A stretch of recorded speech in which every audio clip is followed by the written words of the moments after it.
review this game. So the game started with exchange variation of French defense and knight f3, bishop d6. We are guarding this diagonal. This is good. We can also do the knight to f6. I mean, I think either bishop d6 and knight f6 is fine. Bishop d3, and we develop the c6 knight, and that's an interesting move in exchange variation. So usually black will build up a pawn structure like this, which is quite solid. And knight c6. So our knight is attacking, or at least aiming at the d4 pawn. This is center pawn, and so we can further maybe develop this knight to d7 and bishop to g4, queen d7, and choose to long castle. So this is how some players will set up the structure. So if we play, for example, c6, and we will move the knight to f6 and knight to d7 and the short castle. So my point is, it's all about how will we set up the structure in the long term. And white chose to short castle, knight b4. So as I said, so usually we would divide the bishop or knight e7, queen d7, and choose to castle the king to the other side, different from the white king. Then we can attack the king side. So we play knight to b4. The purpose is very clear. We want to attack the bishop. But on the other hand, I feel like we are a little slow in piece development. So for example, white could just move the bishop back to e2, and later after c3 we will move our knight back to c6. So for example, if we move the knight to f6, and white can also move the rook to prepare for a discover attack. We can short castle, and after c3 we move the knight back to c6. So yeah, I'm not sure if that's helpful. We move the knight to b4 and back to c6. So I feel like it's a little bit wasting moves. So yeah, so knight b4, let's see. So white play rook e1, check out king, knight e7, and bishop to g5. And if I would play white, I would move my bishop to f1, avoid being traded, and later c3 to kick our knight back. I think this light square bishop is more useful, or it's an asset in this open position. It controls a lot more space than the knight, so white should save the bishop. Even though bishop to f1 looks a little bit passive, we can develop bishop to g2 and aiming at this center. So yeah, bishop g5, and without any doubts, we trade the knight with the bishop. This is our purpose of moving the knight. And short castle, and knight b d2 and c6. We are protecting or supporting the d5 pawn. So I'm not sure if we need to concern about this e7 knight because it's pinned, and I'm thinking maybe f6 is something we can consider because white doesn't have a light square bishop, so there is very little concern of any attack on this diagonal. And we can attack the bishop and later develop the knight to g6. And also, since our knight is not pinging anymore, we can play, bishop to f5 to kick the queen if we want. So c6, rook e3, and bishop to e6. I'm still thinking f6, bishop e6. The bishop at e6 is quite stuck between the pawns. and it doesn't resolve the pin. So f6 is something we can consider. And if bishop back to h4, can we move knight to f5? So we can kick the rook back to the original position, and later we can maybe we can trade with. We don't have to trade right now because we can do that whenever we can, whenever we want, and maybe we can control the e file with rook e8.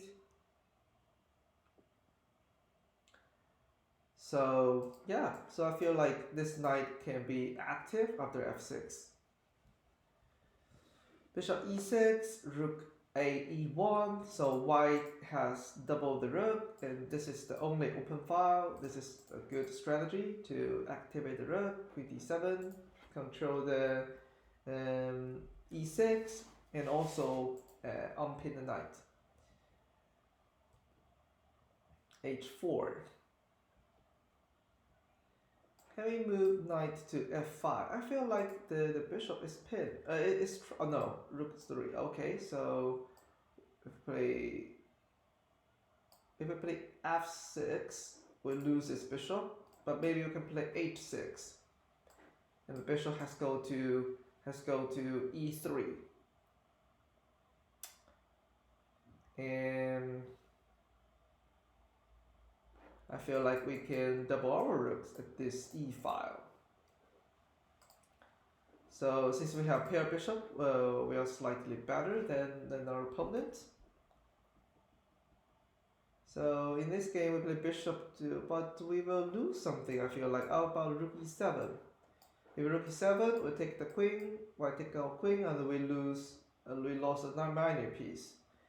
But if we take the rook, and this rook can take, if we take this one, queen f5, and we lost, we also lost some points, right? Because we lost knight, and we lost the knight and the bishop, but again, but capture a rook. So this is, we usually say this is what we call lose half piece. So bishop f5 is a mistake. Rook 7, yes. And white made the smart choice. So if I would play white, I would take the bishop because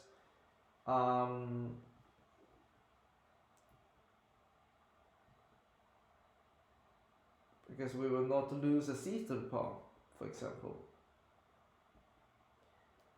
And if white take this bishop, white lose a minor piece. Yeah, I don't understand why didn't white take the bishop.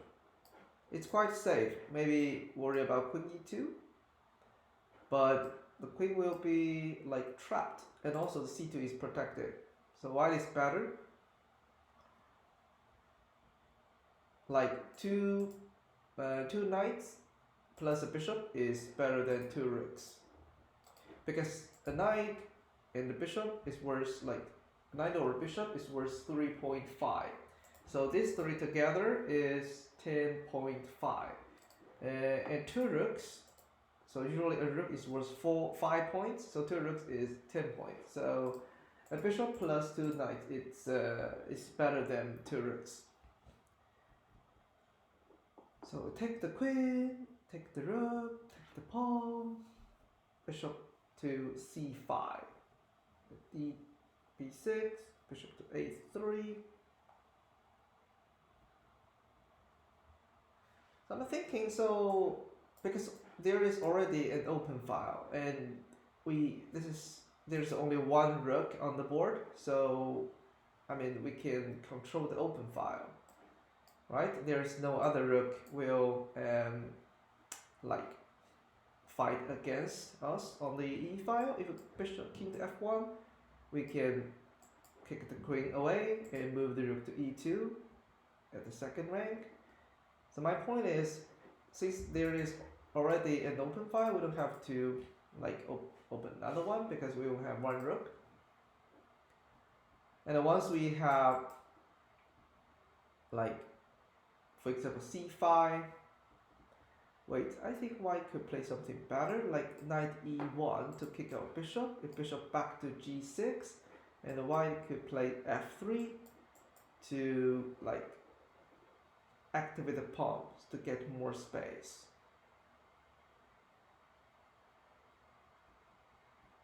Yeah, so g4, white push the pawn, c5, knight e1,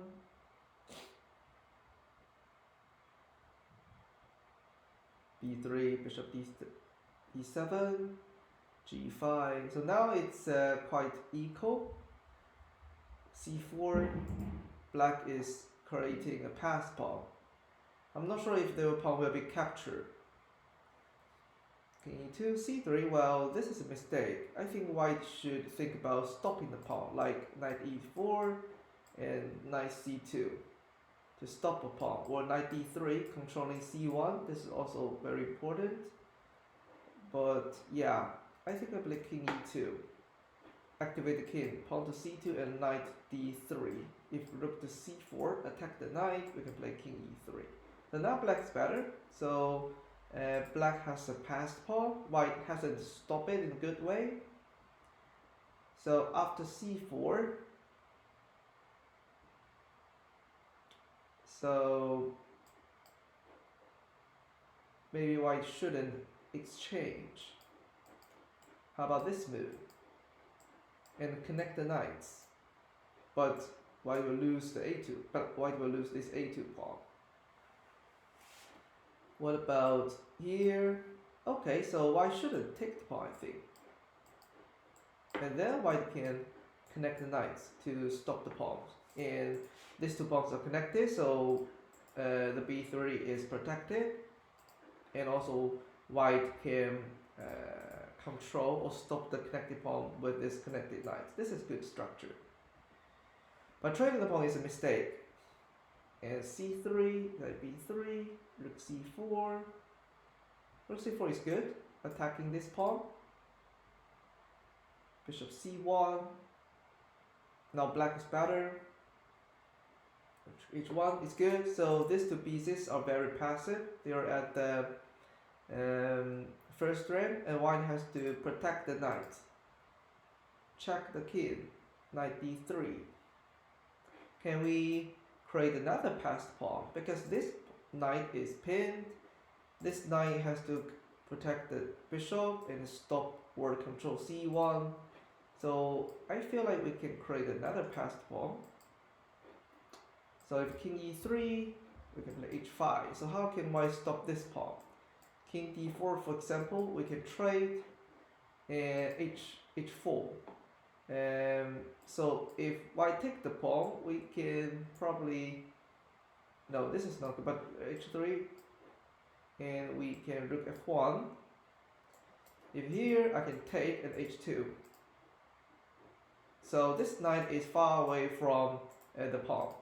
And the very important lesson is white has two knights, and the knight really hate the rook pawn. So if we can create a rook pass pawn, this is super dangerous for the side which has like two knights. Let's see. So we play a5. Oh, this is not really helpful. We want to push the pawn to a4 and kick the knight so we can win the bishop probably, but the bishop can escape, right?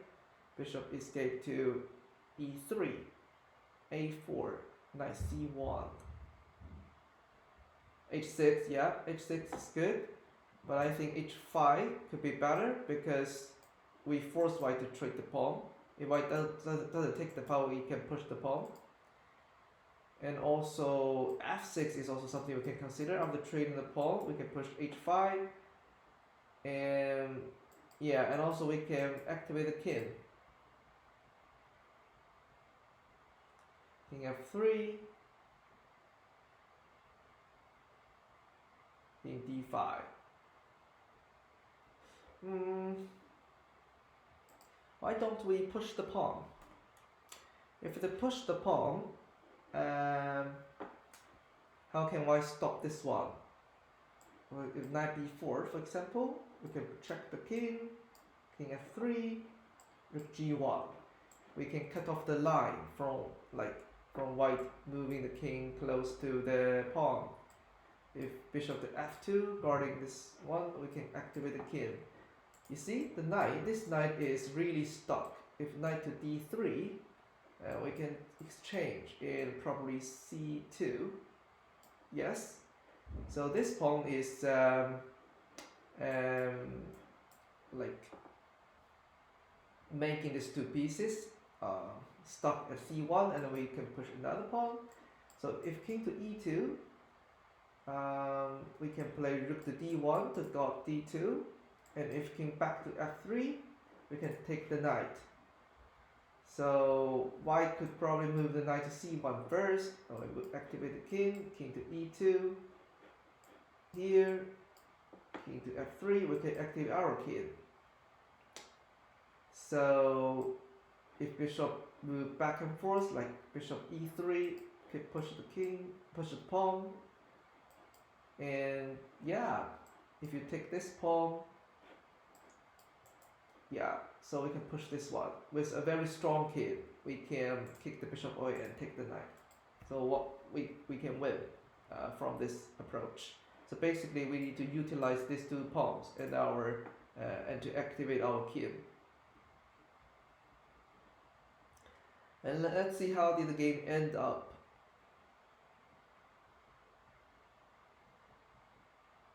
Now this is the end of the game?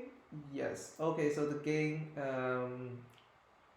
was drawn with repetition.